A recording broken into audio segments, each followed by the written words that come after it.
मैं बताऊं कि क्या है, फिर से समझिएगा। एक फ्लावर है जिसका कोई एक कैलिक्स, ठीक है, या कहिए कि एक सेपल क्या होता है कि वो आपका लार्ज इन साइज हो जाता है और ब्राइट इन कलर हो जाता है, ठीक है। इस स्ट्रक्चर को हम लोग कहते हैं एडवर्टाइजिंग फ्लैग, ठीक है। इस स्ट्रक्चर को हम लोग कहते हैं एडवर्टाइजिंग फ्लैग, ठीक है, जो कि क्या। हेलो एवरीवन, आज हम लोग देखने जा रहे हैं एक important topic that is sexual reproduction in flowering plants. अगर मैं नीट के पॉइंट ऑफ व्यू से बात करूं तो यहाँ से हर साल एवरेज 4 to 5 क्वेश्चंस आ जाते हैं। मीन्स कह सकते हैं कि मैक्सिमम 20 मार्क्स अगर आप इसको सही से कवर कर लेते हो तो आप 20 मार्क्स आराम से अचीव कर लोगे। और खुशी की बात तो ये है कि इससे कुछ चैप्टर लिंक्ड होते हैं, जैसे morphology of flowering plants and plant diversity, specially plant kingdom, ठीक है। तो प्लांट किंगडम और मॉर्फोलॉजी इन फ्लावरिंग प्लांट्स, इसके दो लिंक चैप्टर है जहां से भी एक से लेकर के 3 क्वेश्चंस आ ही जाते हैं। तो कंप्लीटली अगर आप इसको देखो तो 25 मार्क्स तो आपके रखे ही है, लेकिन अगर आप इसको और भी अच्छे से देखते हो तो मैं कह सकती हूँ सिंपली कि 20 to 30 मार्क्स यहाँ से गारंटीड हैं जो कि आपके आ जाएंगे। तो आज शुरू करते हैं हम लोग। तो जैसा कि मैंने यहाँ पर हेडिंग दे रखा है sexual reproduction in flowering plants, शुरू करते हैं। तो फ्लावरिंग प्लांट्स की अगर हम लोग बात करें, मैंने यहाँ पर लिखा है sexual reproduction in flowering plant. ये जो फ्लावरिंग प्लांट्स होते हैं ये फीचर होते हैं किसके? एंजियोस्पर्म के, ठीक है, एंजियोस्पर्म, ठीक है। हमें पता है कि ये जो फ्लावर है, अगर हम बात करें फ्लावर की, तो ये एंजियोस्पर्म का मोस्ट फैसिनेटिंग स्ट्रक्चर है, फैसिनेटिंग ऑर्गन ऑफ एंजियोस्पर्म, ठीक है। एंजियोस्पर्म में फ्लावर को मोस्ट फैसिनेटिंग ऑर्गन कहा गया है। Flower are the object of aesthetic, social, ornamental, cultural and religious value, ठीक है। तो यहाँ हम लोग देख रहे हैं एंजियोस्पर्म को, ठीक है, कि एंजियोस्पर्म में सेक्सुअल रिप्रोडक्शन होना है। अब यहाँ पर बात करते हैं एग्जाम्पल बेस्ड, यहाँ से कुछ क्वेश्चंस आते हैं। जैसे एग्जाम्पल हम लोग अगर एंजियोस्पर्म का एक टिपिकल एग्जाम्पल लेते हैं तो ये टिपिकल एग्जाम्पल होता है कैप्सुला का, ठीक है। कैप्सुला जो है ये टिपिकल एंजियोस्पर्म का एग्जाम्पल है। क्यों टिपिकल एंजियोस्पर्म का एग्जाम्पल है? तो मैक्सिमम जो एंजियोस्पर्मिंग कैरेक्टर्स होते हैं वो सारे के सारे कैप्सुला में विजिबल होते हैं। साथ साथ ये क्या होते हैं? इजीली अवेलेबल होते हैं। विंटर के टाइम में ये फील्ड में एज अ वीड्स ग्रो करते हैं, ठीक है। कैप्सुला के बारे में हम लोग बात करें तो कैप्सुला को शेफर्ड्स पर्स भी बोलते हैं, शेफर्ड्स पर्स, ठीक है। शेफर्ड पर्स बोलने का रीजन है कि एक्चुअली इसका जो फ्रूट होता है वो पर्स के शेप का होता है, एक फ्लैट ट्रायंगुलर शेप्ड होता है। That is why capsula is also known as shepherd purse. और आपको पता है कि ये क्या है? इजीली अवेलेबल है और एंजियोस्पर्म के मैक्सिमम कैरेक्टर को ये कंटेन करता है, ठीक है। अब जब जैसे ही मैं बात करती हूँ मैक्सिमम कैरेक्टर, तो बात आती है कि आखिर एंजियोस्पर्म के कैरेक्टर होते क्या हैं, ठीक है। तो एक क्विक रिव्यू करते हैं। तो एक कोई भी टिपिकल एंजियोस्पर्म जो होता है उसका मेन प्लांट बॉडी स्पोरोफाइट होता है, स्पोरोफाइट, ठीक है। आप सभी ने पढ़ रखा है स्पोरोफाइट कैसा स्ट्रक्चर है? डिप्लॉयड स्ट्रक्चर होता है, ठीक है। आपने जब हम लोग जब डिस्कस कर रहे थे प्लांट किंगडम को, तो उस समय हम लोगों ने देखा था कि जैसे जैसे इवोल्यूशन हो रहा है, मींस कि जैसे जैसे थैलोफाइट से एंजियोस्पर्म की ओर जा रहे हैं, स्पोरोफाइट स्टेज क्या हो रहा है? डोमिनेंट होते चला जा रहा है। और गैमेटोफाइट स्टेज क्या हो रहा है? रिड्यूस होता चला जा रहा है। गैमेटोफाइट में जो मेन प्लांट बॉडी होते हैं वो हैप्लॉइड होते हैं, ठीक है। अब आ जाइए स्पोरोफाइट को अगर हम लोग ध्यान से देखें तो ये स्पोरोफाइट जो होते हैं ये 3 पार्ट में डिवाइडेड होते हैं, या कहिए डिफरेंशिएटेड होते हैं। That is root, stem and leaves. ये सारे के सारे स्ट्रक्चर कैसे हैं? डिप्लॉयड हैं। एक और बात मैं यहाँ पर, चूंकि हम लोगों ने बात किया कि ये चैप्टर जो है प्लांट मॉर्फोलॉजी और प्लांट किंगडम से लिंक्ड है, तो मैं आप लोगों को यहाँ बता दूं कि मेन बॉडी स्पोरोफाइट किसके होते हैं? तो जो भी वस्कुलर प्लांट्स होते हैं, ठीक है, वस्कुलर प्लांट्स कहने का मतलब, ठीक है, मैं बोल रही हूं कि जितने भी वास्कुलर प्लांट्स हैं उनका मेन प्लांट बॉडी क्या होता है? आपका स्पोरोफाइट होता है। वास्कुलर प्लांट कहने से मतलब मेरा है टेरिडोफाइट्स, जिम्नोस्पर्म एंड एंजियोस्पर्म। ठीक है, वहीं अगर हम लोग बात कर रहे नॉन वस्कुलर प्लांट्स की, तो वहां पर मेन प्लांट बॉडी क्या होता है, गैमेटोफाइट होता है, जो कि हैप्लॉइड है। नॉन वस्कुलर प्लांट्स कौन से हैं, ऑब्वियसली थैलोफाइटा एंड ब्रायोफाइटा। ठीक है, दूसरी तरफ अगर हम लोग देखें,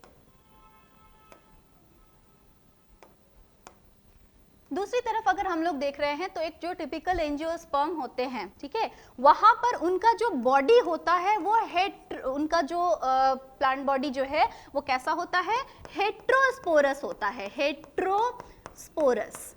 ठीक है, हेट्रोस्पोरस कहने का मतलब क्या है, मतलब ये है कि उसके पूरे लाइफ में, उसके पूरे बॉडी में दो तरह के गैमेट्स प्रोड्यूस होते हैं, दो डिफरेंट टाइप के गैमेट्स प्रोड्यूस होते हैं। अगर मैं हेट्रो का मतलब ही होता है डिफरेंट, ठीक है, और हेट्रोस्पोरस में क्या हो रहे हैं, अलग अलग तरह के गैमेट्स प्रोड्यूस हो रहे हैं। ये अलग अलग तरह के गैमेट्स बोलने का मतलब क्या है, तो हम लोग देखेंगे कि यहाँ पर एक मेल गैमेट प्रोड्यूस होता है और साथ साथ क्या होते हैं, फीमेल गैमेट प्रोड्यूस होते हैं। ठीक है, मेल गैमेट को हम लोग कहते हैं माइक्रोस्पोर, जो कि फर्दर डेवलप करके पॉलन ग्रेन बनाते हैं, और फीमेल गैमेट को हम लोग कहते हैं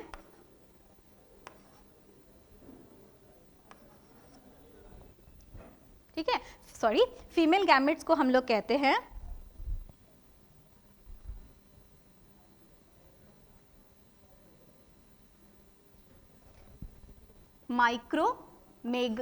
फीमेल गैमेटोफाइट्स को हम लोग कहेंगे मेगास्पोर्स।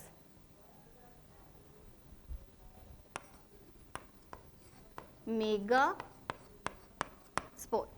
ठीक है, तो यहां तक हम लोगों ने देखा फ्लावरिंग प्लांट में एंजियोस्पर्म के क्या क्या बेसिक फीचर होते हैं। ठीक है, अब हम लोग आते हैं तो हम लोग देखेंगे कि आखिर फ्लावर का स्ट्रक्चर कैसा होता है। ये तो हमने कहा कि फैसिनेटिंग ऑर्गन है ये एंजियोस्पर्म का फ्लावर। ठीक है, तो आखिर ये फ्लावर का स्ट्रक्चर कैसा होता है। ठीक है, तो हम लोग बात करेंगे अकॉर्डिंग टू गीथ। ठीक है, एक साइंटिस्ट थे गीथ, जिन्होंने कहा था कि फ्लावर्स आर मॉडिफाइड शूट। ठीक है, इन्होंने कहा था flowers are modified shoot. Shoot का मतलब क्या होता है, तो शूट हम लोग कहते हैं aerial part of plant, aerial part of plant, या इसको दूसरे शब्दों में हम लोग कह सकते हैं स्टेम प्लस लीव्स। ठीक है, तो अब हम इस बात को हमें प्रूफ करना है कि क्यों गीत ने ऐसा कहा कि ये क्या है, फ्लावर एक मॉडिफाइड शूट है। चलिए थोड़ा सा हम लोग पहले शूट को रिकॉल करते कि शूट कहेंगे किसको। देखिए, मैंने यहाँ पर ड्रॉ किया है एक स्टेम। ठीक है, मैंने यहाँ पर एक ड्रॉ किया है एक स्टेम को। स्टेम किसे कहते हैं, तो जिसमें क्या प्रेजेंट हो, नोड और इंटरनोड प्रेजेंट हो। ठीक है, इस पॉइंट को हम लोग नोड कह रहे हैं, जहां से लीफ अराइज होते हैं। ठीक है, और दो नोड के बीच का ये जो स्पेस होता है इसे ही हम लोग कहते हैं इंटरनोड। ठीक है, दैट मीन्स कि स्टेम वो स्ट्रक्चर है जिसमें क्या प्रेजेंट है, एरियल पार्ट है, और इसमें प्रेजेंट है नोड एंड इंटरनोड। आप देखोगे इस नोड से अराइज करते हैं लीफ। ठीक है, इससे अराइज कर रहे हैं लीफ। ठीक है, तो हम लोग ये कह सकते हैं कि stem plus leaf is equal to shoot कह सकते हैं। ठीक है, तो आखिर फ्लावर, ये क्या फ्लावर भी ये सारे फीचर शो करता है, तो यस, फ्लावर भी क्या है, एक मॉडिफाइड शूट है। ठीक है, बस दिक्कत क्या है कि फ्लावर में ये जो इंटरनोड्स हैं ये काफी कंप्रेस्ड होते हैं। अगर मैं इसे पूरा कंप्रेस कर दूं तो आप देखोगे कि वहां पर क्या है कि इंटरनोड्स काफी रिड्यूस्ड होते हैं, विजिबल कंप्लीटली नहीं होते हैं, और वहां पर ये जो लीफ होते हैं, ठीक है, वो मॉडिफाई हो जाते हैं इन फॉर्म ऑफ रॉल्स। ठीक है, तो एक बार क्विक रिव्यू करते हैं, एक फिगर के थ्रू हम लोग इसको देखेंगे।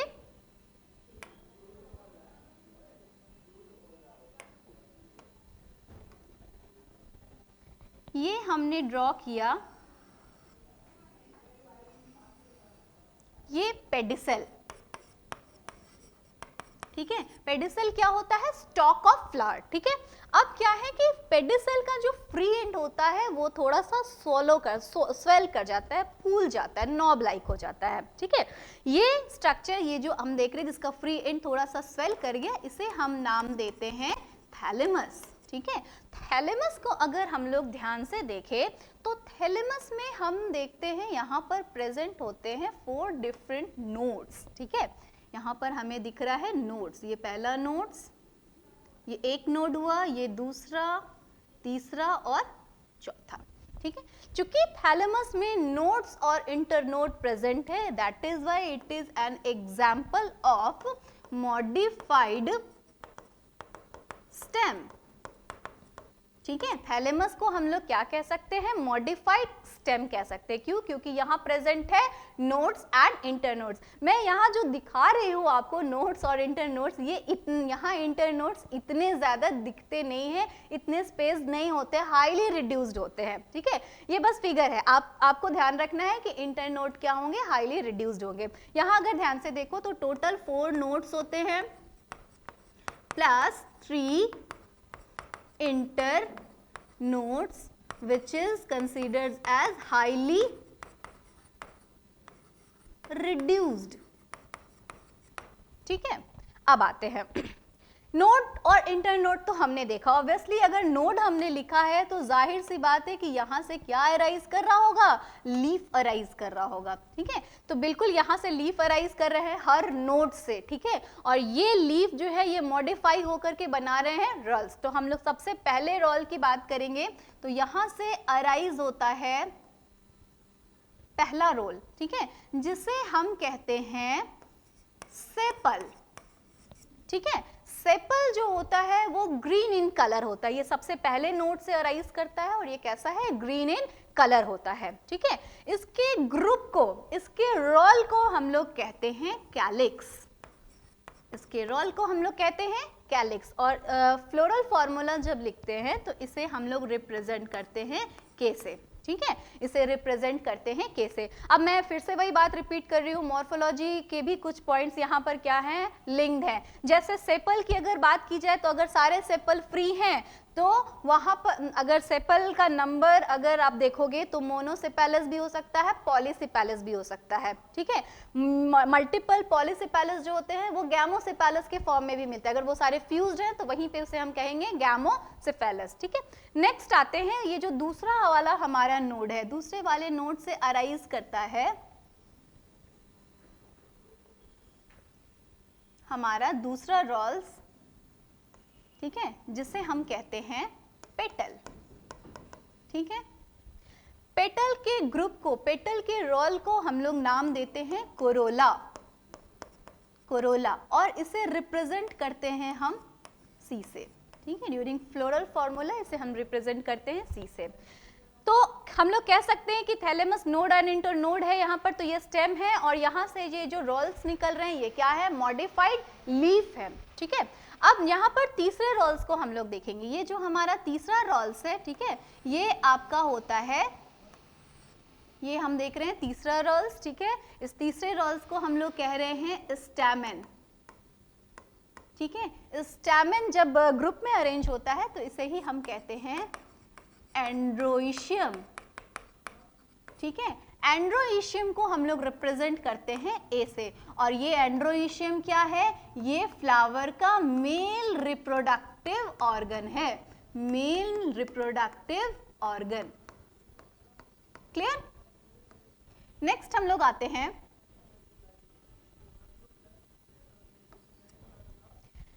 लास्ट जो हमारा रोल होता है, लास्ट जो हमारे मॉडिफाइड लीफ है उसका नाम है कार्पल,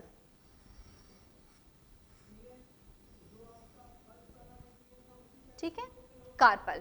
ये जो कार्पल है मैं यहां मेंशन कर दे रही हूं, ये है कार्पल, ठीक है। कार्पेल के ग्रुप को हम लोग कहते हैं गाइनोशियम और इसे रिप्रेजेंट करते हैं हम लोग जी से, ठीक है। और ये क्या है? ये फ्लावर का फीमेल रिप्रोडक्टिव ऑर्गन है, फीमेल रिप्रोडक्टिव ऑर्गन, ठीक है। तो इस तरह से हम लोग प्रूफ कर सकते हैं कि फ्लावर क्या है, एक मॉडिफाइड शूट का एग्जाम्पल है। क्यों? क्योंकि यहाँ पर स्टेम भी है और लीव भी है। ठीक है, अगर हम लोग स्टेम की बात करें तो स्टेम थैलेमस है जहां पर 4 नोड और 3 इंटरनोड है। अगर इंटरनोड्स की बात करें तो ये इंटरनोड्स क्या है, हाईली रिड्यूस्ड है। ठीक है, ये जो है विजिबल नहीं है, हाईली रिड्यूस्ड है।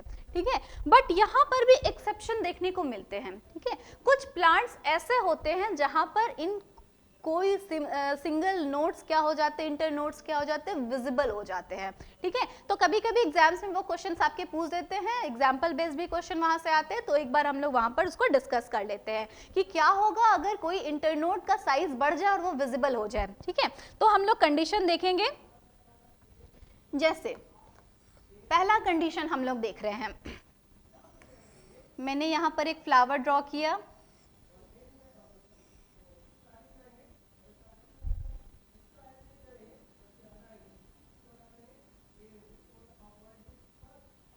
ठीक है, हम लोग यहाँ पर सबसे पहला वाला ड्रॉ कर रहे हैं। ये हमने ड्रॉ किया सेपल। ठीक है, और सेपल के बाद क्या हो रहा है, यहाँ पर इंटरनोड थोड़ा सा बड़ा हो जा रहा है। यहाँ से अराइज किया पेटल, स्टैमेन एंड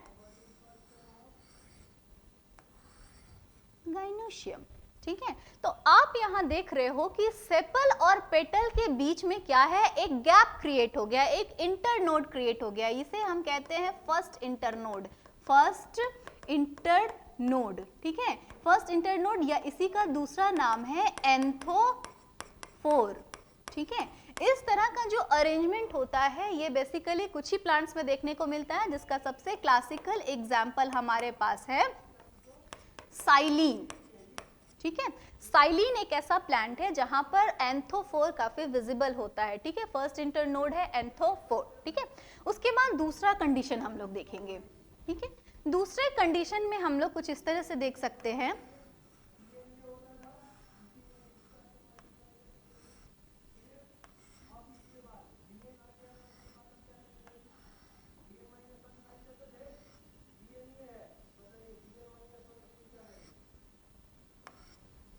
ठीक है, यहाँ हम लोग देख रहे हैं कि सेपल और पेटल तो एक साथ है। ठीक है, यहाँ पर कोई इंटरनोड विजिबल नहीं है, लेकिन पेटल और स्टैमेन के बीच में एक इंटरनोड क्लियरली विजिबल है और ये गैप काफी ज्यादा हो गया, ये हाईली रिड्यूस्ड अब नहीं रहा। ठीक है, तो हम लोग देख सकते हैं, इसको हम लोग कह रहे हैं सेकेंड इंटरनोड, या इसी को हम लोग नाम देते हैं एंड्रोफोर। ठीक है, और इसका जो टिपिकल एग्जाम्पल होता है वो है पैसीफ्लोरा, पैसीफ्लोरा। ठीक है, तीसरे कंडीशन पर हम लोग बात करते हैं।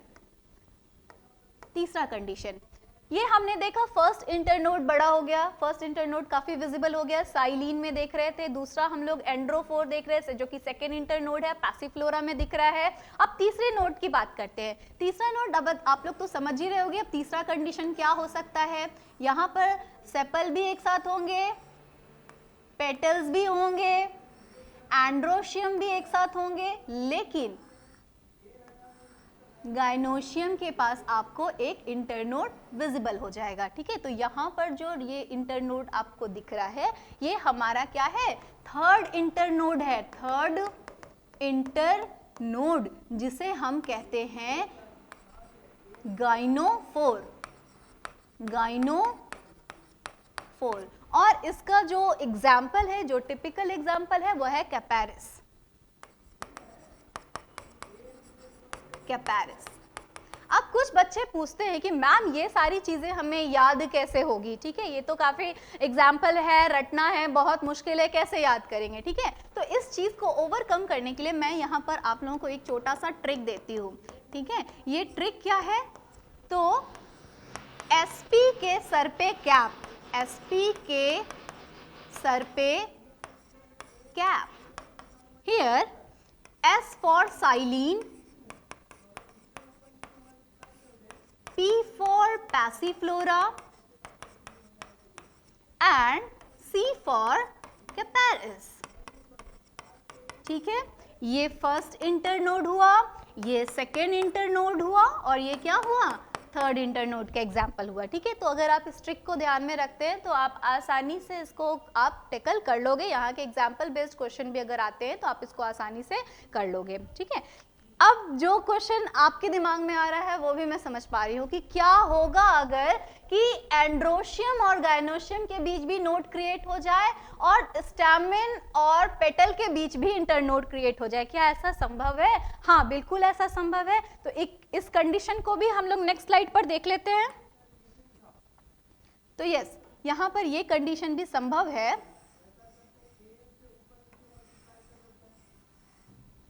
ये सेपल मैंने बनाया, ये मैंने बनाया पेटल। अब यहाँ पर तीसरा इंटरनोड बड़ा हो गया। ठीक है, यहाँ से राइज किया स्टैमेन आपका। ठीक है, और फिर एक गैप आपको दिख रहा है और यहाँ से राइज हुआ कार्पल। ठीक है, तो यहाँ पर हम लोग देख रहे हैं कि सेकेंड इंटरनोड भी विजिबल है और यहाँ पर थर्ड इंटरनोड भी विजिबल है।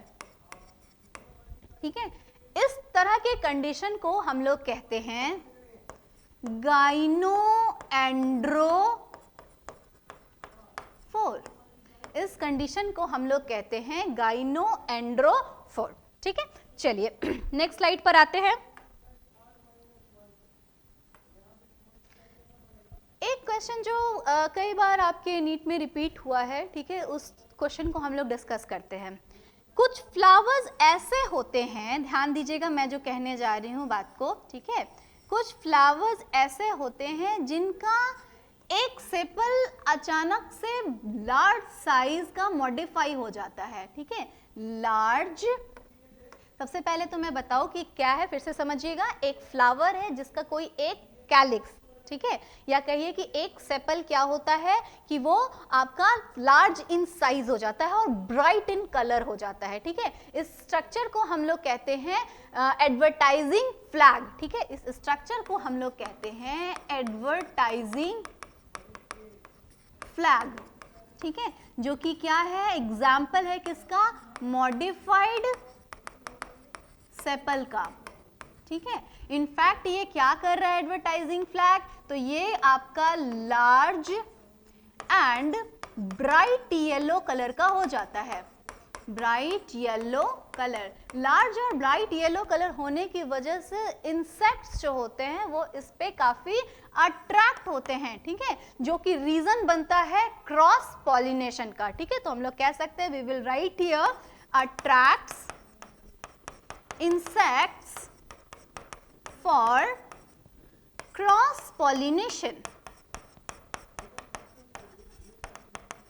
ठीक है, तो ये आपका एडवर्टाइजिंग फ्लैग से बहुत बार क्वेश्चन पूछा गया है कि क्या है एडवर्टाइजिंग फ्लैग, तो it is example of modified sepal. ठीक है, sepal get large and bright yellow colour which attract the insects for cross pollination. ठीक है, इसका एग्जाम्पल, ठीक है, इसका जो एग्जाम्पल है वही इंपॉर्टेंट है, बार बार पूछा गया है। ठीक है, इसका एग्जाम्पल है मुसेंडा। ठीक है, हम लोग कैसे ये याद रखने का जो ट्रिक होता था वो यही होता था, मुस्टंडा के हाथ में फ्लैग। ठीक है, इस टाइप से याद रखते थे लोग। ठीक है, मुस्टंडा के हाथ में फ्लैग। ठीक है, तो मुसेंडा ये एक फ्लावर है जहां पर एडवर्टाइजिंग फ्लैग दिखता है। एडवर्टाइजिंग फ्लैग क्या है, मॉडिफाइड सेपल है। ठीक है, इस क्वेश्चन को अगर आप माइंड में रखते हो तो बहुत मतलब आप एकदम सिक्योर कर लो कि एक क्वेश्चन आपका बनेगा। अगर अभी तक जितने मैं बताई यहां तक में एक क्वेश्चन आ ही जाते हैं। ठीक है, चलिए नेक्स्ट हम लोग इसमें आगे आते हैं।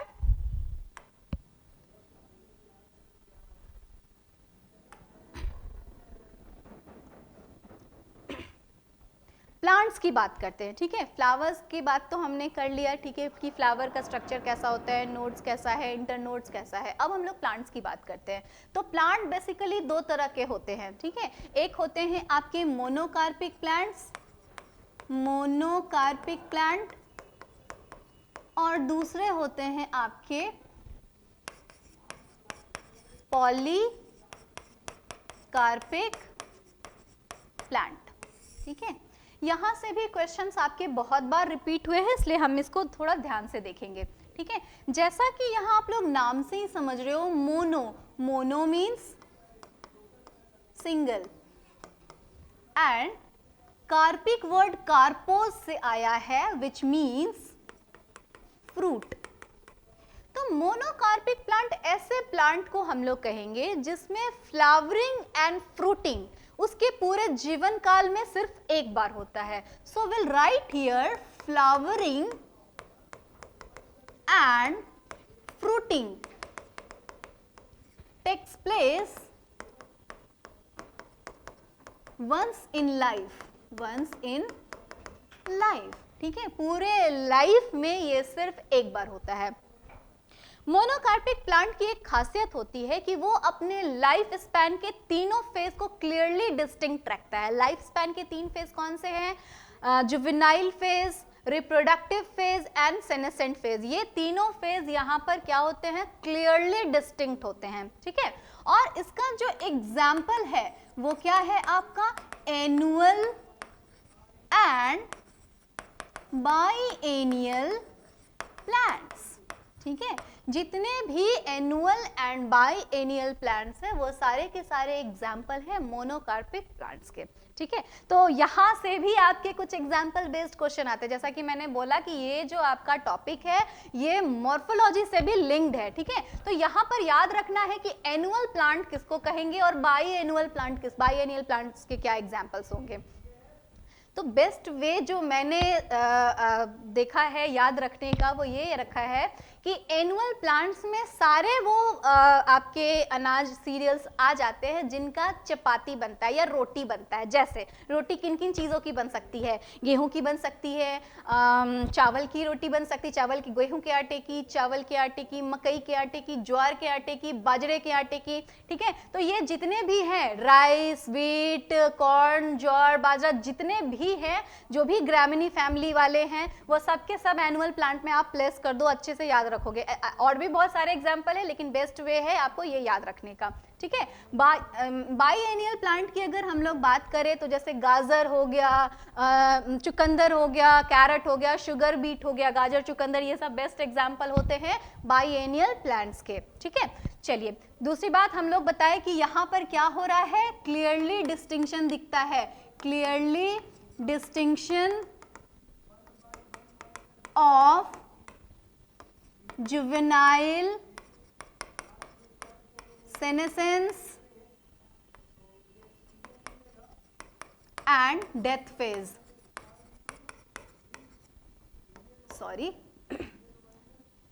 juvenile, reproductive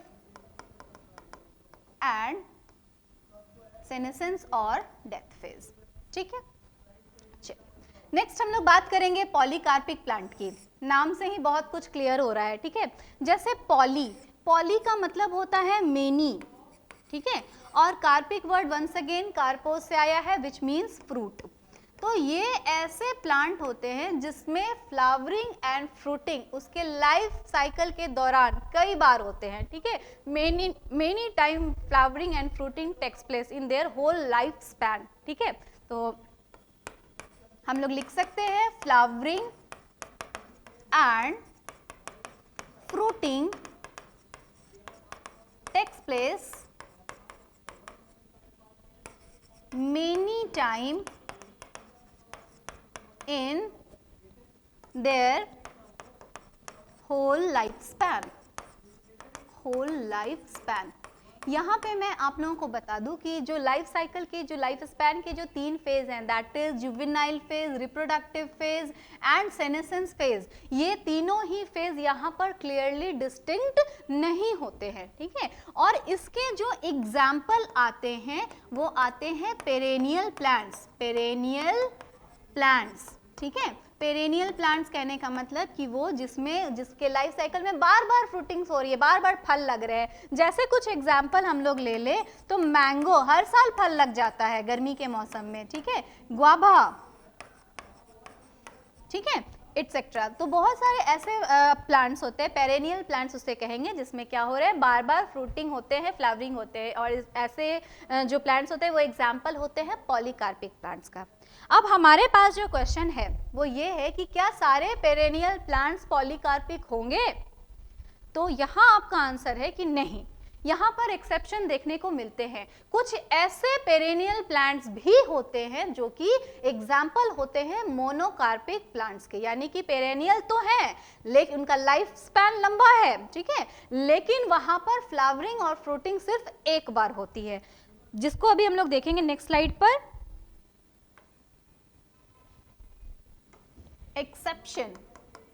एक्सेप्शन हम लोग इसका देखेंगे क्या है, 3 एक्सेप्शन पर हम लोग यहाँ पर डिस्कशन करेंगे।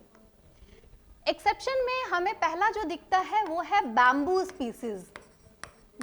स्पीसीज। दूसरा जो एक्सेप्शन है जो कि रिपीटेड टाइम्स आपके एग्जाम में पूछे गए हैं वो है सेंचुरी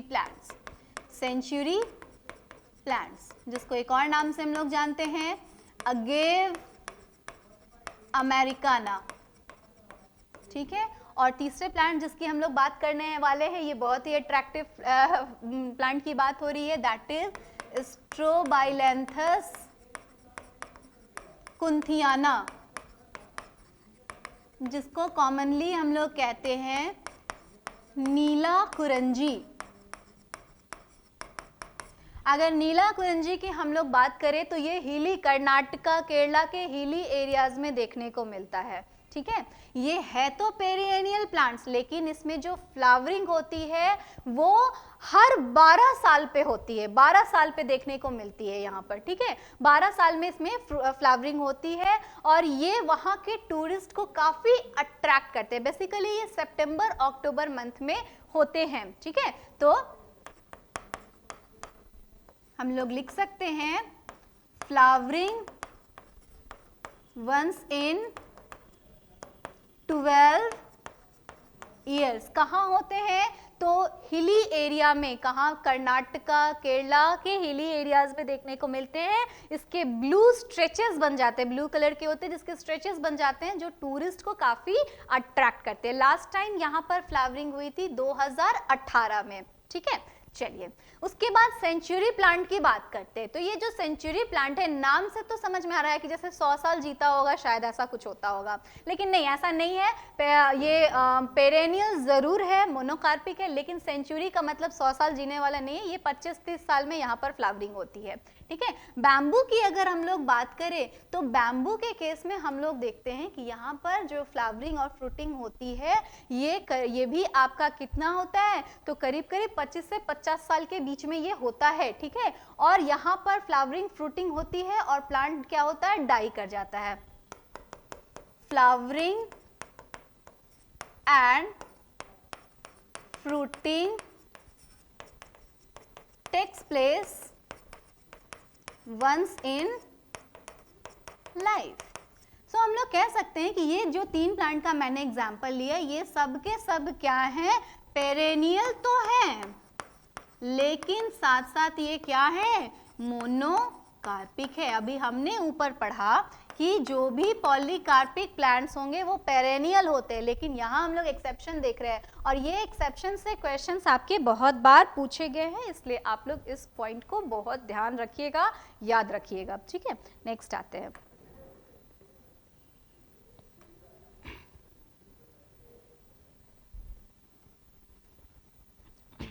अब हम लोग बात करने जा रहे हैं रिप्रोडक्शन के इवेंट्स के बारे में, ठीक है।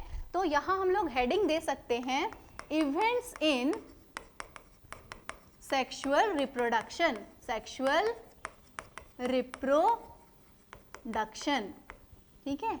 अगर एंजियोस्पर्म में हम लोग सेक्सुअल रिप्रोडक्शन देखें तो हम लोग इसको 3 इवेंट्स में डिस्ट्रीब्यूट कर सकते हैं, that is pre fertilization event, pre-fertilization event, fertilization and post-fertilization event, post-fertilization event, ठीक है। नाम से ही बहुत कुछ समझ में आ रहा होगा। फर्टिलाइजेशन, फर्टिलाइजेशन का सिंपल मीनिंग होता है fusion of male and female gametes to produce zygote, ठीक है। Fusion of male female gamete को ही हम लोग फर्टिलाइजेशन बोलते हैं, जिसका रिजल्ट होता है फॉर्मेशन ऑफ जाइगोट, ठीक है। तो फर्टिलाइजेशन होने के पहले के जो इवेंट्स होते हैं उसे हम कहते हैं प्री फर्टिलाइजेशन इवेंट, ठीक है। प्री का मतलब ही होता है बिफोर या पहले।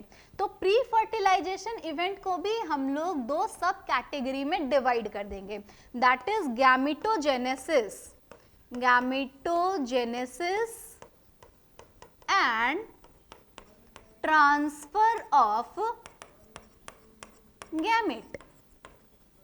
नाम से ही समझ में आ रहा होगा, गैमेटोजेनेसिस, जेनेसिस का मतलब ही होता है फॉर्मेशन या सिंथेसिस। तो गैमेट का बनना, formation of gamete is known as gametogenesis. यहाँ जो गैमेट बनते हैं ये मेल और फीमेल दोनों गैमेट बनेंगे। मेल गैमेट का बनना माइक्रोस्पोरोजेनेसिस कहलाएगा और फीमेल गैमेट का बनना मेगास्पोरोजेनेसिस कहलाता है, ठीक है।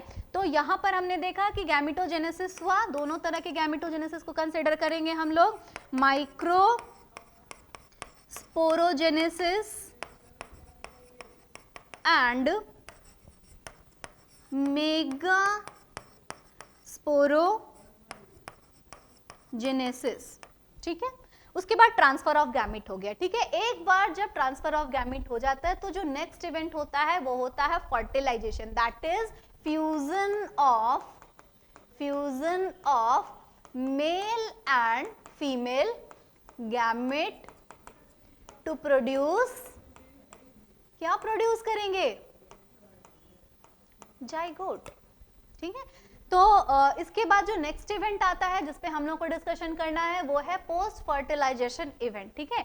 तो गैमेट बन गया, गैमेट का फ्यूजन हो गया, तो अब क्या होगा, जाइगोट भी बन गया, अब क्या होगा। तो जो पोस्ट फर्टिलाइजेशन, पोस्ट का मतलब होता है आफ्टर, फर्टिलाइजेशन के बाद क्या होगा। तो पोस्ट फर्टिलाइजेशन इवेंट जो होते हैं वो होते हैं formation of seed and formation of fruits, ठीक है। बेसिकली जो राइपन ओवरी होती है उसे हम कंसीडर करते हैं फ्रूट्स में, और जो ओव्यूल होते हैं उसे हम कंसीडर करते हैं सीड में, ठीक है। तो अब जो हम लोग नेक्स्ट देखने जा रहे हैं वो हम लोग इन सारे इवेंट्स को वन बाय वन देखेंगे। तो शुरुआत करेंगे हम लोग pre fertilization structure and event से, ठीक है। तो हम लोग यहाँ पर हेडिंग देंगे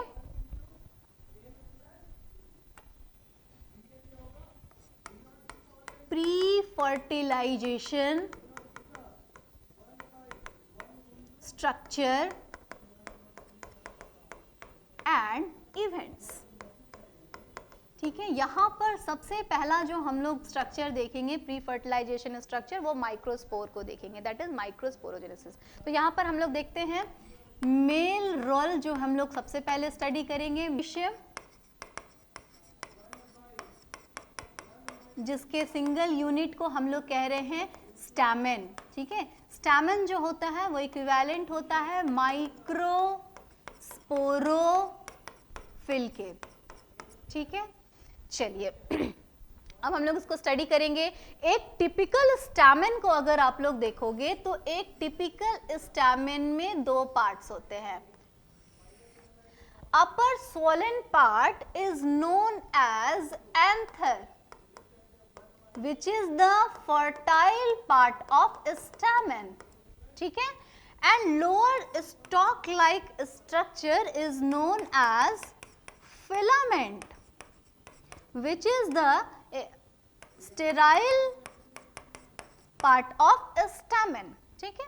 अगर एंथर को आप लोग ध्यान से देख रहे हो तो एंथर कैसा स्ट्रक्चर है, बाइलोब्ड स्ट्रक्चर है जो कि जुड़ा हुआ है एक खास स्ट्रक्चर से।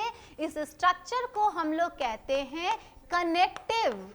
ये जो कनेक्टिव होता है ये बना होता है वास्कुलर टिश्यू से। वास्कुलर टिश्यू कहने का मतलब होता है जाइलम और फ्लोएम, ठीक है। और ये क्या करता है, तो ये ग्रोइंग जो यहाँ पर माइक्रोस्पोर बनेंगे उसको ये न्यूट्रिएंट प्रोवाइड करने का काम करता है, ठीक है। अब आ जाते हैं, तो अगर आप फिलामेंट को ध्यान से देख रहे हो तो फिलामेंट्स के दो पार्ट होते हैं। ये वाले पार्ट जो एंथर से सटे होते हैं इसे हम लोग कहते हैं डिस्टल पार्ट। डिस्टल का मतलब होता है दूर, ठीक है। किससे दूर, तो मेन जो ओरिजिन पॉइंट है उससे दूर होना, मेन बॉडी से दूर होना, इसी को कहते हैं डिस्टल। डिस्टल मतलब डिस्टेंस, ठीक है। और मेन पॉइंट से, ओरिजिन का जो मेन पॉइंट है वहां से जो नजदीक होता है उसको हम लोग कहते हैं प्रॉक्सिमल एंड या पार्ट, ठीक है। प्रॉक्सिमल एंड या प्रॉक्सिमल पार्ट। ये जो प्रॉक्सिमल पार्ट होते हैं स्टैमेन के, ये अटैच हो सकते हैं या तो थैलेमस से, अटैच्ड विथ थैलेमस, जो कि नॉर्मली यही होता है, और समटाइम ऐसा देखा गया है कि ये किसके साथ अटैच हो जाते हैं, अटैच्ड विथ पेटल्स। तो कुछ इस तरीके से कंडीशन देखने को मिलेगा कि ये है हमारा एंथर, ठीक है, और ये जुड़ा हुआ है किससे, थैलेमस से जुड़ा हुआ है, ठीक है। ये थैलेमस है और इससे अगर एंथर जुड़ा हुआ है, इसे हम कह रहे हैं थैलेमस। अगर ये इससे जुड़ा हुआ है तो ये आप देख रहे हैं, ये जनरली यही होता है कि आपका जो फिलामेंट का प्रॉक्सिमल पार्ट होता है वो जनरली जुड़ा होता है, ठीक है। मैं यहाँ लिख रही हूँ, ये जनरली अटैच्ड होता है किससे, थैलेमस से। समटाइम देखा गया है कि ये जो हमारा बाइलोब्ड एंथर है ये जुड़ा हुआ है समटाइम किससे, पेटल से, ठीक है। इस कंडीशन को हम लोग कहते हैं इपीपिटैलस कंडीशन, इपीपिटैलस कंडीशन, और इसको रिप्रेजेंट करते हैं कुछ इस तरीके से, ठीक है। फ्लोरल फॉर्मूला लिखते समय इसे हम इस तरह से रिप्रेजेंट करते हैं और ये काफी इंपॉर्टेंट पॉइंट है, ठीक है। इसका जो एग्जाम्पल होता है, मैं ऊपर टेक्स्ट कर रही हूँ, ठीक है, इसका जो एग्जाम्पल होता है वो है सोलानेसी फैमिली, ठीक है, सोलानेसी फैमिली, सोलानेसी फैमिली, ठीक है। अब चूंकि मॉर्फोलॉजी फिर से यहाँ पे मैं लिंक कर रही हूँ, सोलानेसी फैमिली में क्या क्या आते हैं, बेसिकली क्या आएंगे, बेलाडोना आएंगे, चिली आएंगे, टोमेटो आएंगे, ब्रिंजल आएंगे, टोबैको आएंगे, पेट्यूनिया आएंगे, ठीक है। ये सारे आपके आते हैं सोलानेसी फैमिली में, ठीक है। तो कभी ऐसा भी वीडियो बना दूंगी जिसमें इन सबको याद रखने के ट्रिक्स रहेंगे, ठीक है। तो आज हम लोग फिलहाल इतना ही देखते हैं, आगे की चीजें हम लोग नेक्स्ट वीडियो में डिस्कस करेंगे। Thank you.